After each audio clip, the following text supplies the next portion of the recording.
Terus riyen wonten cerita udan niku rahmat. Jadi nak sampean melayu saking udan berarti melayu saking napa? Rahmat. Terus cara berpikir niku udan niku rahmat. Terus termasuk tobat sing sah niku dawuh Imam Ghazali kon adus nganggo banyu udan sing ceblok langsung. Mergo nak liwat kenteng kadang kentenge iku hasil sumbangan proposal. Terus pun sing langsung mawon, sing liwat plastik pun mboten mandi niku. Mboten mandi niku sing niku mau sama niku. Terus dulu di antara syarat tobat niku dawuh Imam Ghazali niku adus udan sing perawan, maksudnya sing asli ceblok saking putih langit niku langsung sampean ombe. Nak tepak nggih tobat, nak mboten tepak nggih lara niku. Jadi mergi kenapa sholat itu lebih indah ketimbang nikmatal wiqo misalnya, nikmatnya hubungan biologis. Jawabnya ulama itu gini, lucu jawabannya sederhana. Nikmatnya kamu punya anak itu apa? Jawabnya ulama itu lucu. Kalau sakit dia sembuh, kalau hilang dia datang. Saya ulang lagi ya, kalau sakit dia sembuh, kalau hilang dia datang. Sekarang orang tua yang punya anak sakit koma di UGD atau di emergency, itu senangnya tuh mengalahkan kesenangan apa saja. Kira-kira orang yang berhubungan intim atau yang hubungan biologis dengan orang yang sedang anaknya sembuh dari koma, senangnya senang mana? Senang yang melihat anaknya sembuh dari koma. Senikmat apapun hubungan biologis, senang anaknya yang hilang ketemu. Nah, kalau anak ketemu saja orang seseneng itu, apalagi kita di surga. Ketemu zat yang lama kita sembah, yang lama kita rindukan, yang lama kita rindu. Kemudian ketemu di surga. Maka tidak ada artinya surga tanpa melihat Allah Subhanahu wa Ta'ala. Memang harus dijelaskan secara rohani. Akhirnya orang ngerti bahwa nikmat tertinggi di surga adalah melihat Allah Subhanahu wa Ta'ala. Karena kalau anak-anak muda mungkin protes, ya enggak, ya enak kumpul sama widadari gini-gini. Wah itu kan yang trauma bojone jelek gitu. Wah itu yang bojone jelek mesti kesusu masuk surga karena itu sudah jelek, cerewet, nggak mati-mati kan gitu. Terus dia ingin masuk surga mesti niatnya welek, mesti pikiran pertama itu kumpul widadari. Tapi ada ulama yang bikin analogi tadi, misalnya istri kamu cantik, kemudian anak kamu sakit koma. Hubungan dengan istri sama dengar berita anak kamu sembuh, seneng mana? Seneng anak sembuh. Sama anak yang hilang, seneng mana? Anak yang hilang ketemu. Maka terus ulama bisa menjelaskan itu. Kalau orang ketemu anaknya seseneng itu, apalagi ini ketemu Tuhannya yang bertahun-tahun disembah, kemudian tidak pernah melihat. Di surga itu nanti kita melihat Allah Subhanahu. Makanya Allah begitu bangganya mempromosikan surga. Surga itu apa? Surga itu wujuhu yauma idzin nadhirah ila rabbiha nadhirah, yaitu wajah-wajah berseri-seri dan melihat apa. Itu tanpa dijelaskan seperti ini Anda akan janggal, enaknya di mana? Tapi setelah dijelaskan detail gini oleh ulama, maka kita akan tahu an-ni'matul uzma sing enggak ada perbandingannya adalah nikmat masuk apa? Surga karena melihat Allah Subhanahu wa Ta'ala. Ya jadi saya berkali-kali pokoknya minta sekali, hadil umat harus umat yang rasional, terutama dalam mengemban tauhid. Karena tauhid ini yang disebut kalimah. Sampai Allah mengistilahkan kepada Nabi Ibrahim itu waja'alaha kalimatam baqiyatan fi aqibi. Kalimat tauhid adalah kalimat yang akan abadi di anak cucunya Nabi Ibrahim. Baik anak cucu yang karena gen, mau anak cucu yang karena sebab, yaitu santri dengan kiai. Dan itu caranya gimana? Umat Islam jangan berhenti belajar mantek. Makanya di MGS, di Qudsiyah, di TBS, semua pondok pasti ngajarkan mantek, di Bendan, ilmu logika. Itu tadi, kalau kamu tidak bisa menemukan tauhid dengan cara tadi, dengan cara al-alam mutaghayyir wa kullu mutaghayyir hadis labudan min bukhtis, paling tidak pakai ilmu yang dilakukan Rasulullah SAW. Yaitu masyhur itu, saya sering cerita di mana-mana, ada orang namanya Jubair bin Mut'im, Muhammad bin Jubair bin Mut'im. Itu dulu dia kafir. Dia orang pinter sampai dipasrai jadi negosiator untuk mengurus tawanan perang Badar yang ditawan Rasulullah SAW. ketika datang di Madinah, delalah pas maghrib, Nabi baca wattur wa kitabim mastur. Di antara ayat yang dibaca Nabi itu am khuliqu min ghairi syai'in.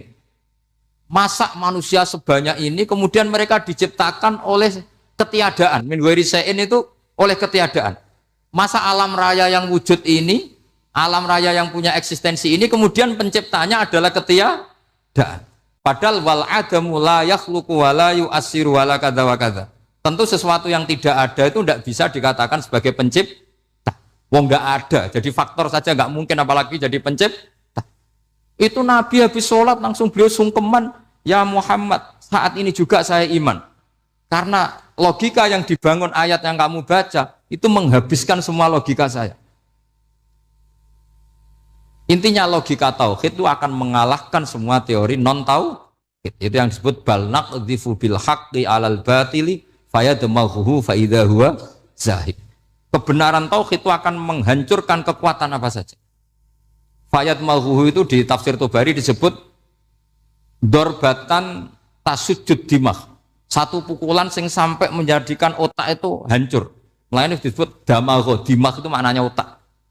Maka kamu usah khawatir kalau Islam didiskusikan di Uni Soviet, didiskusikan di Kanada, didiskusikan di Korea, pasti kalimat tauhid akan mengalahkan kalimatul batil. Pasti ja'al haqqu wa zahaqal batil. Innal batila kana zahuq. Tapi syaratnya kita harus kuat. Makanya saya ini senang sekali yang namanya ngaji itu saya senang. Karena saya tadi bercita-cita ingin jadi dosen setelah mati. Karena di dunia sudah tidak jadi apa? Dosen. Saya ingin seperti Imam Amudi. Pertama ketemu Allah, beliau disuruh ngajar malaikat tentang ilmu apa? Matematika yang mengarah ke tauhid. Jadi diajarkan. Kamu tahu angka 2, angka 3, angka 4, semuanya bersumber dari angka 1. Berarti semuanya berawal dari 1. Gak tahu setelah itu malaikatnya dites lagi apa enggak tahu. Pokoknya pas itu malaikat ya paham semua. Oke. Kayak apa hebatnya umat Rasulullah Shallallahu Alaihi Wasallam? Karena akalnya kok. Sehingga kita harus kuat. Sehingga kalimat yang benar disebut kalimatu haqqin alaiha nahya wa alaiha. Nah, kalimat yang salah disebut kaburat kalimatan takhruju min afwahim. Kalimat menjadi kalimat karena diucapkan. Tapi tidak menunjuk hakikat. Kayak ini misalnya, ini tutup, ini putih. Terus saya katakan hitam. Berarti saya mengatakan ini hitam. Sebagai kata-kata karena diucapkan. Tapi tidak pernah menjadi hakikat. Karena hakikatnya ini putih. Itu hebatnya Quran.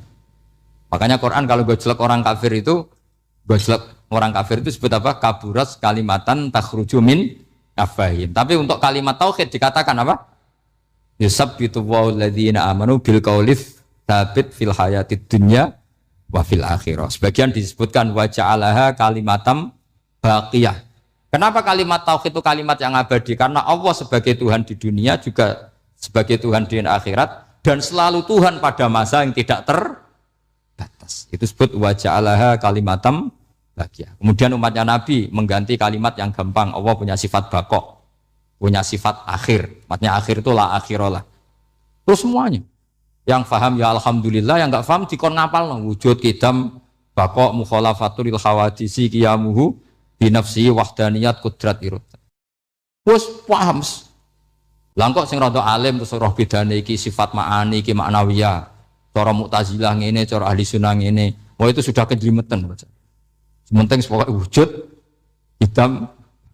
Nah, kenapa pertama yang disebut wujud? Karena yang membedakan kita dengan faham ateisme itu ya sifat wujud. Yaitu mereka mengatakan alam raya ini dimulai dari ketiadaan. Wah itu akal mana saja itu nggak bisa nerima. Masa ketiadaan menciptakan sesuatu yang ada. Maka kata Ibnu Hajar al-Asqalani ketika mentafsirkan mensarai hadis salasun mangkunna fihi wajata halawatal iman. 3 hal ini kalau kamu faham maka menemukan manisnya iman. Manis itu enak. Terus kata Ibnu Hajar al-Asqalani masih ingat betul dalam sarahnya Fathul Bari wa yusamma inda ahlil aql misalnya al-iltizat al-aqli. Agama ini mengajarkan kenyamanan cara berpikir. Coba kalau sampean seorang doktor atau seorang profesor atau seorang pinter, kemudian kamu dipaksa mengimani bahwa alam ini diciptakan oleh ketiadaan, itu bisa tidur gak? Oh, tidak bisa tidur. Sampean misalnya orang pinter, dididik di kampus atau dididik di pondok. Alam ini yang wujud, yang menciptakan itu sesuatu yang tidak wujud. Kamu bisa tidur tidak kira-kira? Ini guru apa? Ini syarat ini. Mosok hadil maujudat khalaqahal adam. Sesuatu yang wujud diciptakan ketika. Tapi agama ini membawa sesuatu yang menyenangkan untuk akal. Yaitu hadhil maujudat khalaqaha wajibul wujud. Maujudat yang wujud ini diciptakan super maujud. Yaitu oleh bahasa pondok disebut wajibul wujud. Kan terus seneng. Wajar dong kalau sesuatu yang ada diciptakan oleh yang ada. Nah tentu ada pencipta, terus ada super, disebut wajibul wujud. Kan terus enak. Itu kata Ibnu Hajar al-Asqalani disebut wajadah halawatal iman. Sehingga kita tidak usah khawatir. Makanya saya itu termasuk orang yang nggak khawatir. Apapun rusaknya dunia ini, kacaunya dunia ini, akan kalah dengan kalimatut tauhid. Karena kalimat ini ketemu apa saja pasti menghancurkan. Yaitu disebut bal naqdhifu bil haqqi 'alal batil fayadmaghuhu fa idza huwa zahid. Kalimat hak ini akan menabrak apa saja. Dan yang ditabrak pasti hancur. Makanya sama tidak usah khawatir, misalnya ada negara ateis di Cina, di Korea, kita yakin asal yang diteliti itu agama Islam pasti menang. Nah yang susah kalau yang diteliti orang Islam, itu susah. Karena yang copet kadang-kadang ya umat. Apalagi di negara yang mayoritas muslim, nanti copetnya, premannya, koruptornya, semuanya beragama Islam. Makanya kita hanya punya pilihan dua itu, umat Islam dan Islam yang kumat itu dok. Kalau tidak umat Islam ya Islam yang kumat. Tapi kalau kalimat tauhid itu kalimat yang aman, tak jamin. Tak jamin 100%. Sehingga saya itu kalau ditanya profesor Pak Bahak, kalau suatu saat Indonesia jadi negara yang sangat terbuka, kemudian ada sekolah perbandingan agama, menurut Anda prospek Islam gimana? Saya jawab asal yang dikaji Islamnya bukan orangnya, pasti Islam tetap prospek. Asal yang dikaji apa? Islamnya bukan orangnya. Kalau orangnya ya Masya Allah. Ya itu tadi kalau tidak umat Islam ya Islam yang. Terus kalau matur nuwun sangat jenengan hormat teng Raden Asnawi. Beliau sekarang generasi keempat ya, wonten sing generasi ketiga. Nasab kula kepanggih Raden Asnawi teng Asnawi sepuh. Terus Raden Asnawi gadah bah namine Abdullah Husnen, terus Ibu Ayu Sofia niku binti Asnawi sepuh. Kula buyut kula kandung damaran niku Hafsah binti Maksum bin Soleh bin Asnawi sepuh. Kenapa saya cerita zuriyah? Terus satu peradaban. Gini bahasa Indonesia mohon nggih. Sane gaul. Satu peradaban itu yang bisa bangun itu zuriyah. Zuriyah itu komunitas gen. Meskipun nanti komunitas gen itu bisa disadap atau dibajak oleh orang-orang yang tidak gen. Jadi agak ilegal tapi itu sah.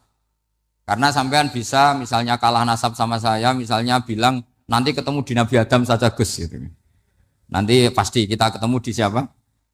Nabi Adam. Terus kedua, kekalahan nasab itu udah abadi karena nanti setelah jenengan ditanya di kuburan, bapak kamu siapa? Itu disuruh jawab Nabi siapa? Ibrahim.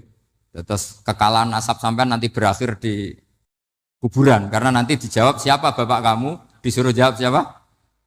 Nabi Ibrahim. Jadi yang punya bapak Karmen apa itu sudah selesai, sudah nggak dipakai lagi. Nanti pakai siapa? Nabi siapa? Ibrahim.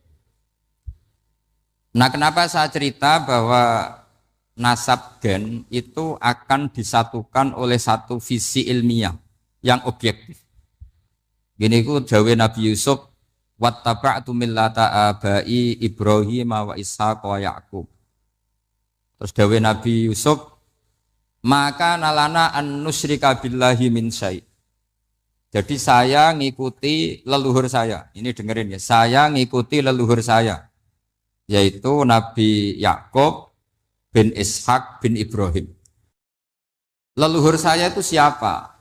Maka nalana an nusyrika billahi min syai', yaitu keluarga besar yang tidak pernah melakukan kemusyrikan. Ya, keluarga besar kami punya tradisi tidak pernah melakukan kemusyrikan. Dan bahkan itu dibahasakan tidak mungkin kita ini melakukan kemusyrikan. Maka lana itu kira-kira kalau bahasa Indonesia itu kita ini tidak mungkin melakukan kemusyrikan. Nah, kenapa demikian? Itu berangkat dari logika yang permanen.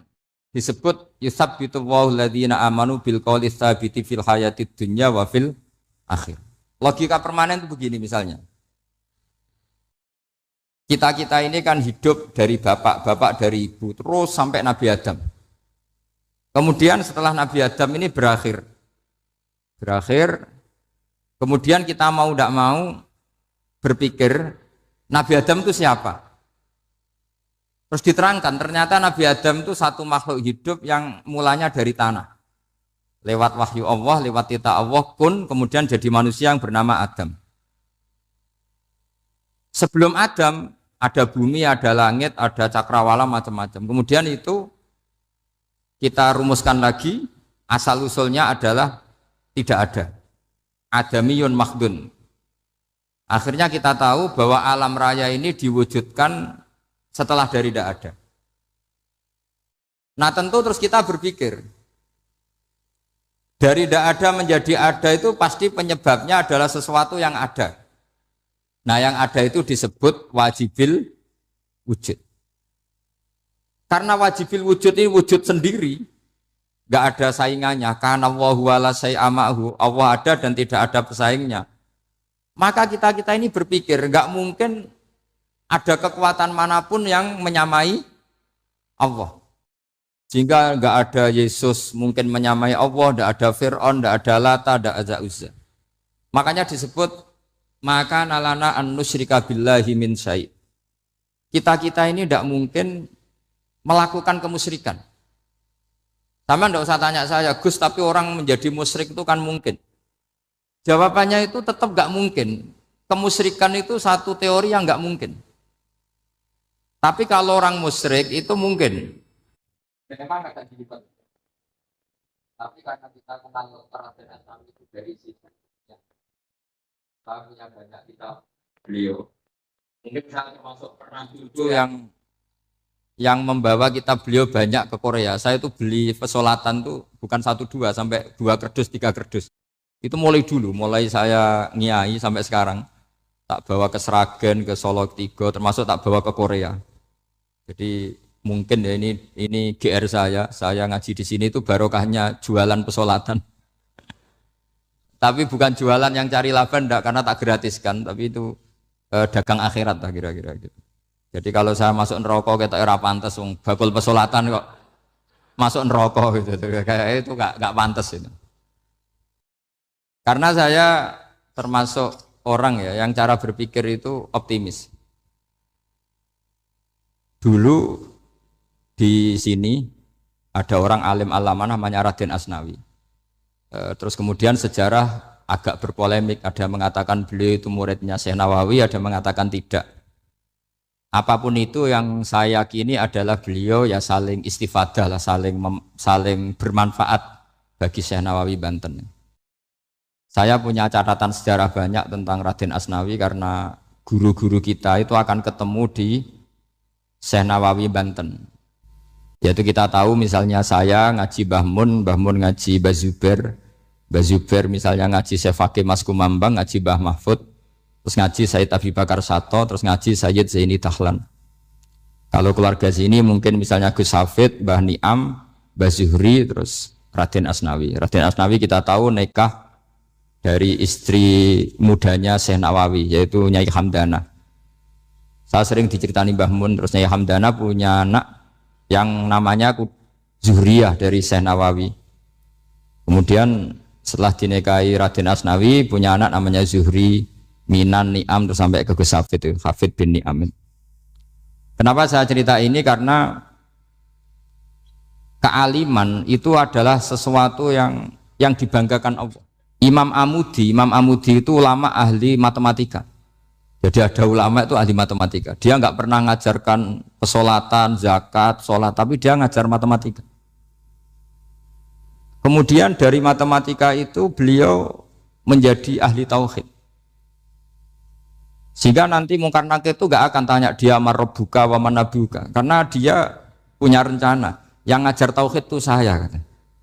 Jadi kalau dia malaikat nakir, marabbuka, pangeran kamu itu siapa? Malaikat malah dilawan. Kamu pernah ngajar tauhid? Saya ini guru tauhid. Singkat cerita, saking keramatnya Imam Amudi, kata Allah, ya Amudi, presentasikan ilmu tauhid yang lewat jalur matematika ke semua malaikat saya. Semua malaikat saya tahu cara berpikir matematis. Karena malaikat itu imannya itu iman mauhibah, karena dia malaikat, ya iman karena tahu neraka, tahu surga, terus dia iman. Kalau kita enggak, kita iman tuh pakai logika, jadi lebih keren. Loh betul. Malaikat itu ketika bangga, ya Allah, apa ada orang yang imannya di atas kita? Jawabnya Allah ada. Siapa? Ya orang-orang kudus, kata Allah. Kira-kira gitu. Kenapa? Ya betul. Karena kamu iman saya itu wajar, kamu tahu saya, tapi mereka nggak tahu saya tapi iman. Kenapa bisa iman ya Allah? Karena mereka punya logika, punya akal. Akhirnya Imam Amudi disuruh sama Allah presentasikan logika tauhid kamu lewat jalur matematika.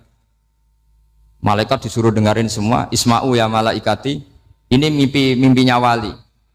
Terus Imam Amudi mulai mengajarkan nisbatul isnaini ilal wahid wa nisbatus salasa wal arba'ah ila ma la nihayatalah niku binisbatin wahidah, yaitu far'un minal asli wa huwa al wahid. Mbok angka sebanyak apapun 2, 3, 4 sampai 1 miliar itu nisbatnya ke angka 1 adalah nisbatul far'i ilal asli. Semuanya berasal dari 1. Maka hadhil awalim atau hadal alam ila ma la nihayatalahu, tetap semuanya ini cabang dari satu, yaitu wujud dari satu, yaitu Allah Subhanahu wa ta'ala.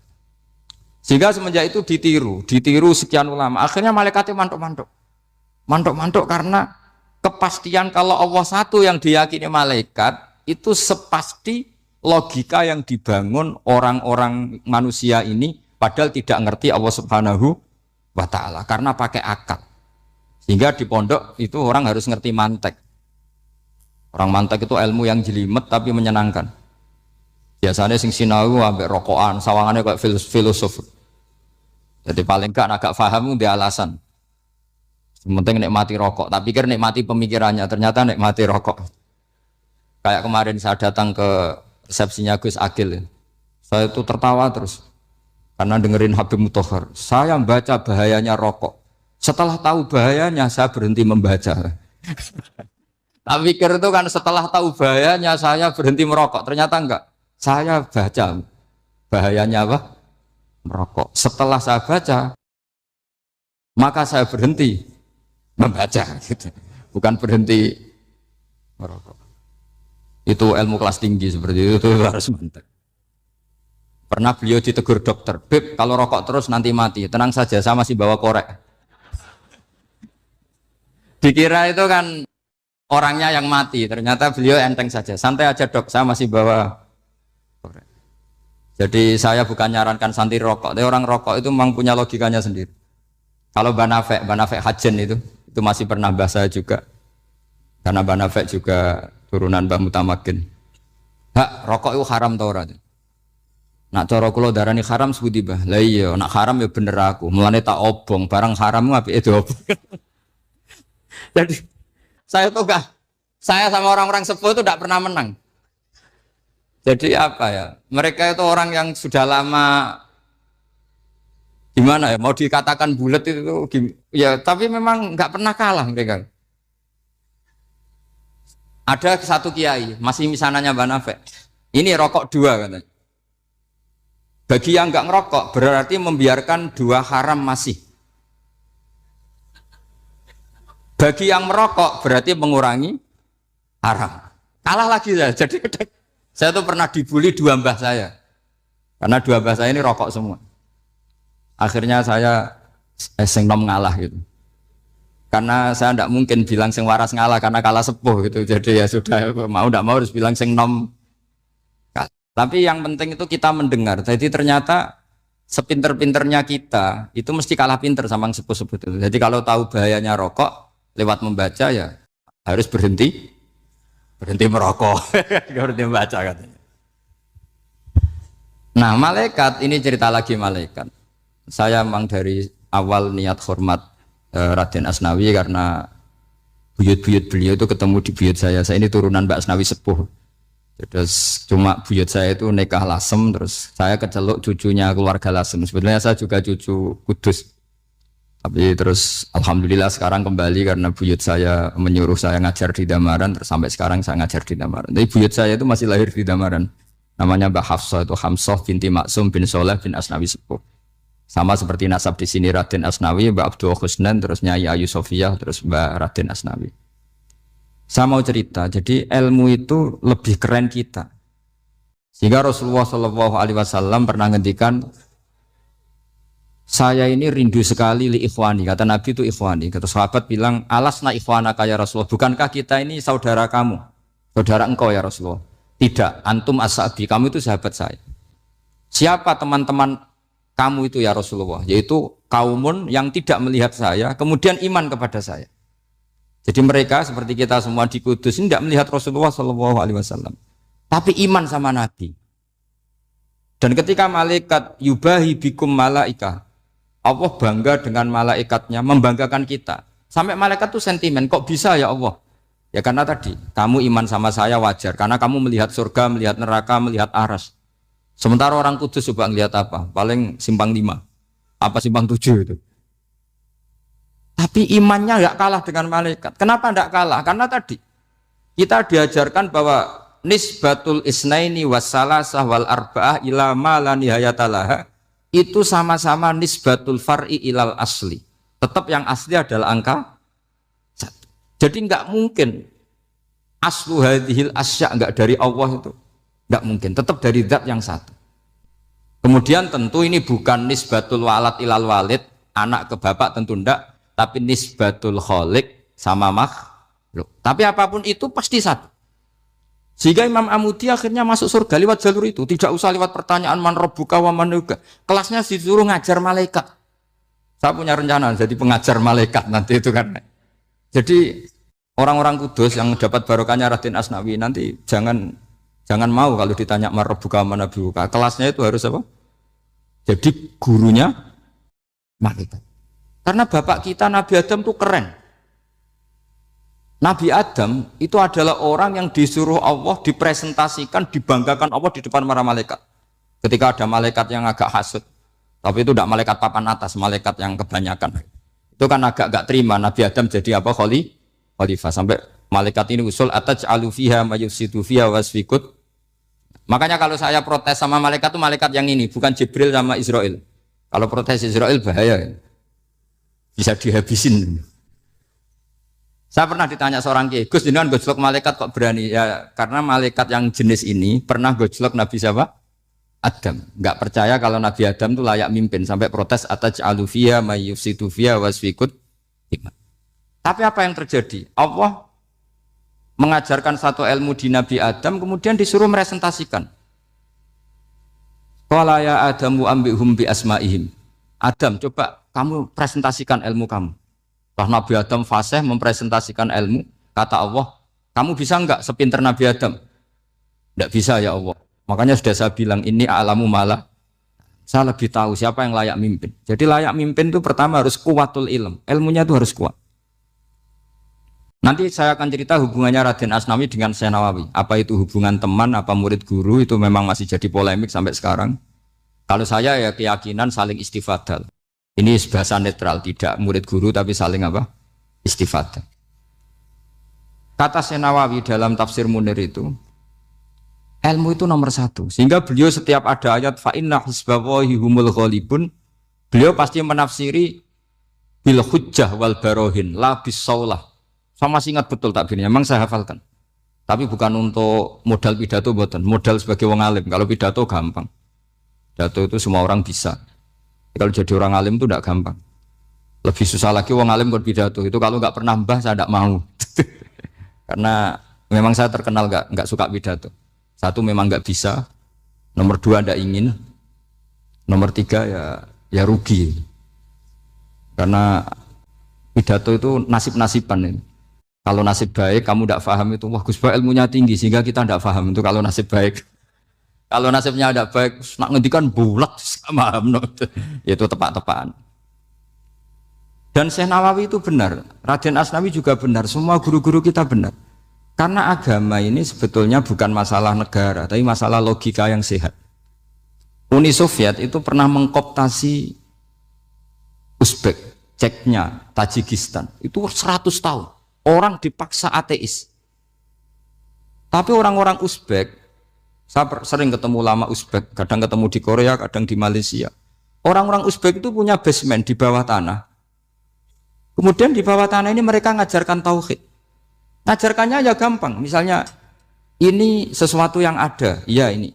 Ini ada penciptanya enggak? Ya ada. Siapa? Tukang katanya. Yang penting itu enggak ada logika bahwa sesuatu yang ada disebabkan oleh ketiadaan. Lah orang komunis, orang ateis itu orang yang mengatakan alam ini didahului oleh nihilisme, oleh adamiyah. Masuk akal enggak sesuatu yang ada, penciptanya sesuatu yang tidak ada. Sehingga orang anak-anak Uni Soviet itu enggak pernah kepikiran membenarkan ateis, itu enggak pernah. Bareng Uni Soviet ada itu Glasnost Perestroika itu kemudian hancur, semuanya langsung menjadi negara Islam, termasuk Uzbek, Tajikistan, karena diajari ilmu. Bahwa ilmu itu yang enggak pernah kalah oleh negara. Sehingga saking pedenya Rasulullah SAW ketika Sulhul Hudaybiyah, ini agak jelimet tapi gampang dicerna. Sulhul Hudaybiyah itu satu perjanjian yang semuanya merugikan Rasulullah. Yaitu kalau orang kafir masuk Islam disuruh kembalikan ke kafir, karena kafir itu bagi mereka habitat. Islam itu hal yang baru. Tapi kalau orang Islam menjadi kafir, nggak boleh kembali Islam, berarti kembali ke habitat. Semua perjanjian itu merugikan. Sampai masyhur Sayyidina Umar protes ke Rasulullah, jenengan masih nabi. Itu kan ekstrim tanya. Jenengan sampai sekarang masih nabi? Ya, saya masih nabi. Kenapa tanya demikian? Karena semua perjanjian merugikan Islam, menguntungkan orang apakah? Semua sahabat sebetulnya persis Sayyidina Umar protes, kecuali Abu Bakar. Lama-lama akhirnya di antara perjanjian itu berbunyi begini. Tapi saya minta satu hal. Orang boleh mendiskusikan Islam tanpa tekanan. Itu saja permintaan Nabi. Orang boleh mendiskusikan Islam secara bebas, tidak tertekan. Karena orang-orang kafir melihat itu hal yang biasa. Ya nggak masalah Muhammad. Akhirnya orang diskusi. Islam itu apa sih? Islam itu orang yang menuhankan Allah. Allah itu siapa? Zat yang menciptakan langit dan bumi. Lama-lama orang kafir berpikir, wah keren. Tuhannya Muhammad bisa bikin langit dan bumi. Tidak kayak Tuhan kita, malah kita yang bikin. Jadi mulai debat itu mulai. Terus ada yang cerita lagi. Saya pernah loh nyembah Lata, pas itu dikencingi luwak. Masa ailahun yabulu ali sa'laban, masa Tuhan kok dikencingi luwak? Yang agak-agak ahli kitab ya diskusi lagi. Wah kayaknya Yesus tidak Tuhan. Masa Tuhan kok kelaparan, lemes, wah repot nanti. Jadi makanya Allah ketika ngejlok wa ummuhu siddiqah kana yakulani ta'am. Mal masihu ibnu Maryam illa rasul qad khalas min qablihir rusul wa ummuhu siddiqah kana yakulani. Coba paradok ndak misalnya. Kamu didolani Nabi Isa terus ketok lemes. Kenapa? Tuhan, saya agak sakit keroi dulu. Kan enggak kebayang itu. Punya Tuhan yang sakit setelah makan sehat terus. Kan enggak kebayang seperti itu. Ketika Nabi punya konsep Tuhan, Tuhannya Muhammad itu siapa? Yaitu zat yang la awalalah, zat yang pertama. Lalu Tuhan itu siapa? Tuhan itu yang menciptakan langit bumi. Tuhan itu siapa? Yang memulai segalanya.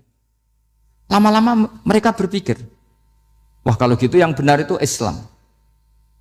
Maka kata Imam Zuhri, Syihabuddin Az-Zuhri, famaka nafathun fil islami a'zoma min sulhil Hudaybiyah.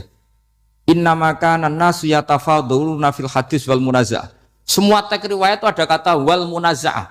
Orang bebas ngomong dan berdebat. Munaza'ah itu berdebat. Terus akhirnya falam yatakallam ahadun bil islami yaqilu syai'an illa dakhala fihi. Kemudian setelah berdebat dan mereka tahu Islam pasti akhirnya masuk. Dan itu yang sekarang terjadi di dunia. Makanya saya pernah ditanya seorang profesor, Gus, kalau di Jogja ada sekolah perbandingan agama menurut Anda gimana? Asal itu tentang agama tidak apa-apa. Tapi kalau yang dibandingkan umat Islam itu jangan. Karena nanti kalau di Indonesia kira-kira yang copet itu ditanya agamanya juga Islam, yang koruptor juga Islam. Jadi kalau yang dikaji Islamnya nggak apa-apa, tapi orangnya jangan kata saya. Karena yang bulat ya banyak, yang nggak sholat ya banyak. Tapi kalau Islamnya saja, misalnya adu konsep tentang Tuhan. Masyhur kita mungkin banyak yang melihat itu debatnya Stanley Fischer sama Ahmad Didat itu. Tuhan kamu siapa ini itu sama Didat cerita Tuhan saya itu lam yalid walam yulad walam yakul lahu kufuwan. Itu spontan ada seorang mahasiswi bilang sepertinya Tuhan Anda lebih menarik karena Tuhan Anda yang menciptakan langit bumi, yang Tuhan ini kok lahirnya sudah di bumi, masa lahir-lahir langsung jadi Tuhan. Jadi akhirnya falam yatakallam ahadun bil Islam yaqilu syai'an illa dakhala fihi. Sehingga agama ini apa? Agama itu adalah kalimat tauhid. Kalimat itu apa? Logika yang terbangun. Nah, ketika logika itu terbangun, maka disebut yusabbitu Allahu alladzina amanu bil qaulis tsabit fil hayatid dunya wa fil akhirah. Allah itu akan menetapkan satu kaul, satu presentasi ilmiah atau satu kesimpulan ilmiah. Yang kesimpulan itu nyata benarnya. Dan ini akan nyata terus baik di kehidupan dunia maupun kehidupan apa? Akhir. Seperti Allah sebagai Tuhan, itu akan nyata terus di dunia Allah ya Tuhan, nanti di akhirat juga Tuhan. Tapi Tuhan selain Allah, maka menjadi Tuhan ini nunggu ada yang menuhankan. Misalnya Fir'aun itu jadi Tuhan karena ada yang menuhankan. Sekali dia mati, dia sudah aset wisata, bukan Tuhan lagi. Makanya gejolokannya orang ulama Arab kalau ketemu ulama Mesir, kalau gejolokan itu lucu. Orang Arab ada Abu Jahal, Abu Lahab, penggaweane ngusir Nabi gitu. Itu gejolokannya ulama Mesir. Kata ulama Arab, kamu gayanya benci Fir'aun, tapi rizki kamu dari wisata melihat Fir'aun. Itu gejolokannya ulama Arab sama ulama Mesir. Sehingga agama ini mengajarkan apa? Satu kalimat. Makanya kamu harus belajar mantek. Dulu Raden Asnawi ya pengajar mantek. Dulu buyut saya di sini Mbah Fauzan, abahnya Mbah Pah itu, mbahnya itu juga pengajar mantek. Karena di antara yang diceritakan Allah itu wa ja'alaha kalimatam baqiyatan fi aqibih. Tugas utama Nabi Ibrahim adalah menjadikan satu logika. Kalimah itu logika. Itu menjadi logika yang abadi. Baqiyah itu abadi. Fi aqibih, di anak turunnya Nabi Ibrahim. Misalnya begini, saya beri contoh ya. Misalnya saya mengatakan teh ini hitam. Itu menjadi kalimah karena diucapkan, tapi tidak menunjuk hakikat karena tehnya berwarna apa? Kuning. Sehingga Quran kalau menyalahkan orang kafir itu ngendikane kaburas kalimatan takhruju min afwahihim. Omongannya orang kafir itu menjadi kalimat karena diucapkan dari mulutnya. Kenapa menjadi kalimat? Karena diucapkan tapi tidak menunjuk hakikat. Seperti orang mengatakan 2 ditambah 2 itu 10. Itu kalimat, tapi kalimat yang salah karena tidak menunjuk hakikat. Seperti orang kafir mengatakan Tuhan itu 3, itu kalimat karena diucapkan tapi tidak menunjuk hakikat. Tapi ketika seseorang mengatakan Allah itu Tuhan, Tuhan itu satu, itu disebut kalimatu haqqin 'alaiha nahya wa 'alaiha namut. Mriki tahlilane wa 'alaiha napa wa biha. Wa 'alaiha napa wa biha. Wa 'alaiha ya ada yang tahlilan wa biha, itu enggak tahu sanadnya dari mana, pokoknya ada yang wa 'alaiha, ada yang biha. Kenapa dikatakan kalimat tauhid? Karena kalimat yang dari kesimpulan berpikir. Dan agama ini dibawa Nabi Ibrahim itu untuk membawa kalimat tauhid. Ciri utama kalimat tadi, kamu yakin seyakin-yakinnya bahwa nisbatul snaini wassalasah wal arba'ah ila ma la nihayata laha itu kanisbatis snaini ilal wahid, yaitu semuanya far'un minal asli. Aslinya adalah wahid. Sehingga di kitab, saya pernah ngaji Mbah Mun, namanya kitab Al-Husunul Hamidiyah. Itu dikarang oleh ulama-ulama sekarang, itu diajarkan di MGS. Ini mbah-mbahnya Gus Akil pendirinya madrasah MGS. Itu ada gambarnya di situ. Di situ ada gambar piramida, ada gambar hewan, ada gambar pohon. Kata yang ngarang, gambar sedetail ini, sejelimet ini dimulai dari nuqtah wahidah. Tetap dimulai dari satu titik. Dan ini disebut nuqtatil wujud. Jadi orang kudus sebanyak ini tetap dimulai dari satu orang, yaitu Adam. Adam dimulai dari ketiadaan. Lalu siapa al-mujid? Pewujudnya siapa? Hanya Allah Subhanahu wa ta'ala. Sehingga ulama-ulama termasuk Syekh Nawawi itu paling suka ngendikan semua makna Quran dikumpulkan di Fatihah, Fatihah dikumpulkan di Bismillah, Bismillah dikumpulkan di ba, karena di ba itu ada titik nukdotil wujud, yaitu disingkat bi kana makana wa bi yakunu ma yakun. Karena saya, kata Allah, semuanya akan ada, dan karena saya yang enggak ada, semuanya suatu saat ada. Disebut nukdotil wujud. Nah, kita meyakini kalau Allah satu itu seyakin-yakinnya, karena nggak mungkin angka nggak dimulai dari angka satu. Begitu juga gambar seapapun julumete. Misalnya sampean gambar zaman saya kecil, gambar paling favorit itu apa, kambing bertarung. Itu gambarnya kan susah. Daripada gambar kambing bertarung susah terus dibikin kotak saja, tembok. Kalau tanya gurunya, gambarnya mana? Di belakang tembok, Bu. Ini itu dulu saya diwarai anak-anak nakal.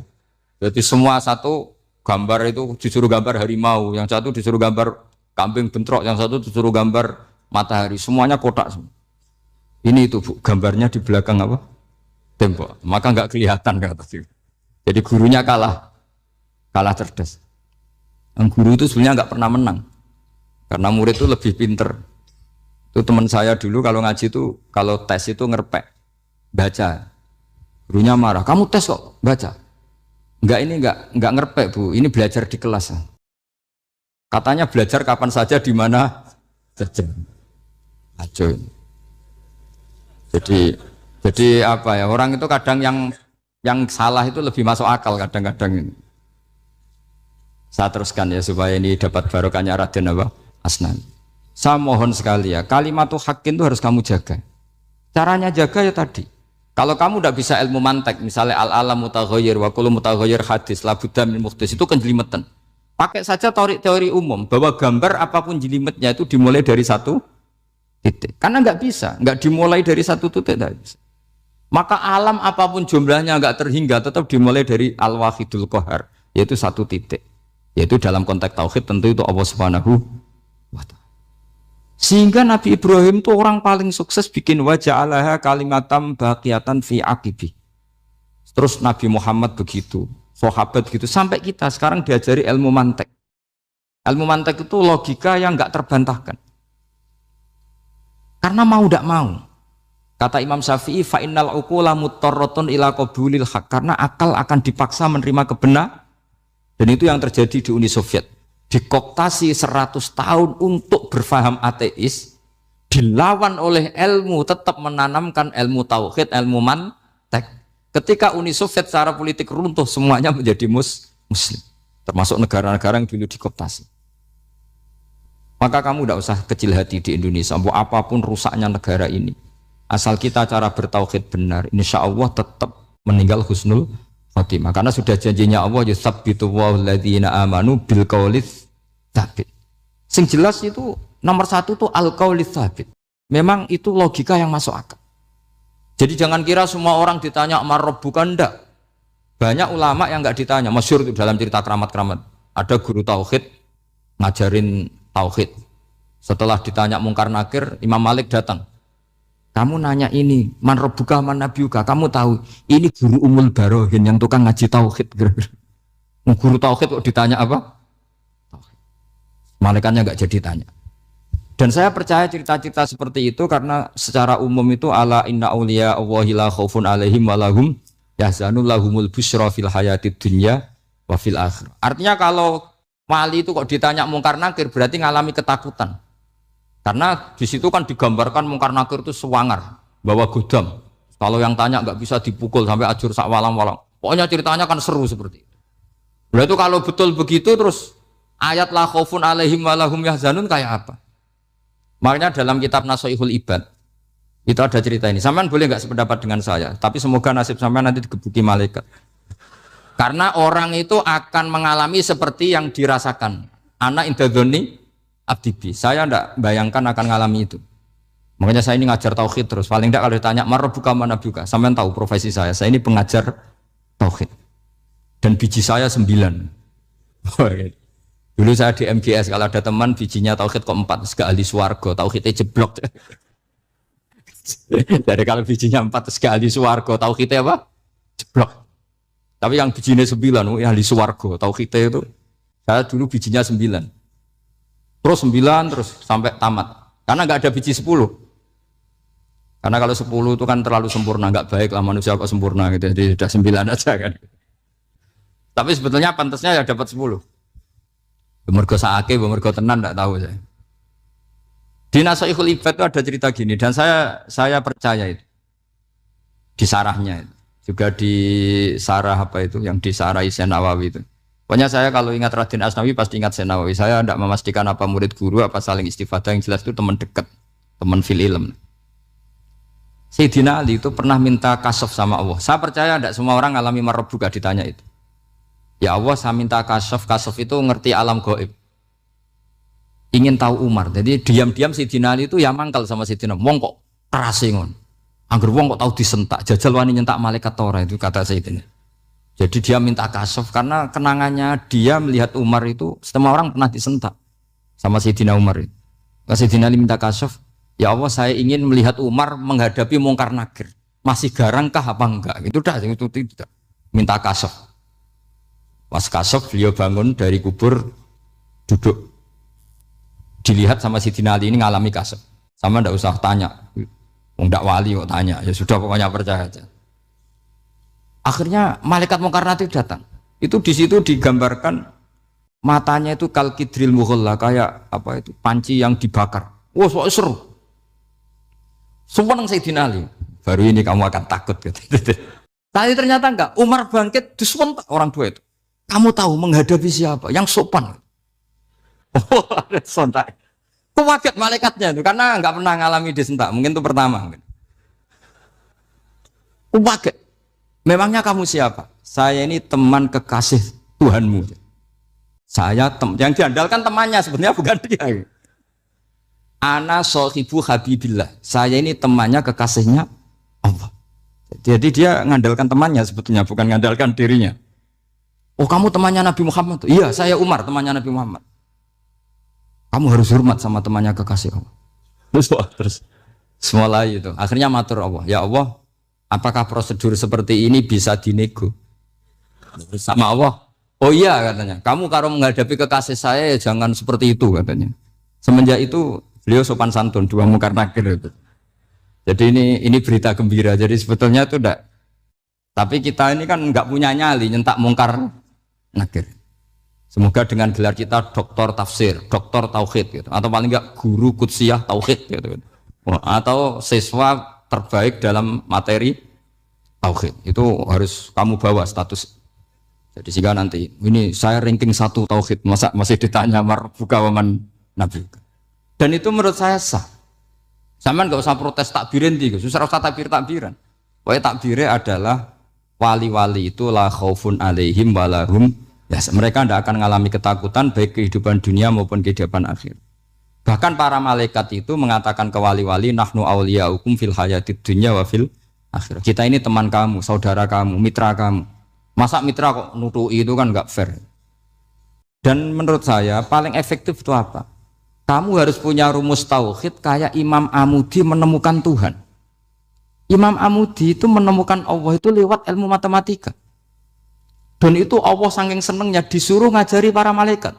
Wa ya malaikati isma'u. Kamu harus mendengar, ini orang alim saya yang ahli matematika. Tapi justru itu ngerti bahwa asal usul alam itu minal wahidil qahar. Dari zat yang satu. Akhirnya Imam Amudi mulai ngajar tuh. Nisbatus naini wassalah sawal arba'ah ila mana nihayatalaha iku kabeh iku far'ul wahid. Akhirnya malaikat mantuk-mantuk. Nah, iman seperti itu akan setingkat keyakinannya dan keakurasiannya sama dengan imannya para malaikat. Makanya Nabi ngendikan tubaliman amana bi walam yaroni. Sebagian riwayat disebut sab amarot. Nabi ngendikan sampai 7 kali. Benar-benar keren orang yang tidak melihat saya kemudian iman kepada apa yang bisa menemukan itu? Hanya A. Misalnya contoh paling gampang ya yang dialami para ulama. Ya saya ulang lagi yang dialami para ulama. Ketika menemukan ilmu ya yang menjadikan mereka mahabbah Rasulullah sallallahu alaihi wasallam. Nabi itu paling suka itu sholat. Nabi itu paling senang sama sholat. Wa qurratu aini fi sholat. Terus beliau ngendikan as-sholatu imaduddin. Terus beliau kalau muji sholat tuh sundul langit. Sampai beliau kalau banyak masalah itu bilang ke Bilal, "Arikhna ya Bilal, saya kasih istirahat." Itu maknanya mau sholat. Semuanya sholat. Pertanyaannya adalah, apakah mungkin seorang raja yang ambisi jadi raja, kemudian yang dikampanyakan adalah orang supaya sholat? Tentu kalau Nabi seorang raja, beliau akan kampanye gimana? Narik upeti kayak apa, narik pajak kayak apa, biar Nabi kaya. Enggak. Nabi itu paling tersiksa kalau orang tidak sholat, tersiksa kalau orang tidak sujud. Loh, kalau beliau seorang raja, ngapain mempopulerkan sholat? Maka makna sholat Imaduddin adalah, sholat itu tiang agama. Maknanya tiang agama, kamu akan tahu betul kalau dia seorang Nabi. Karena apa? Yang diajarkan adalah sholat.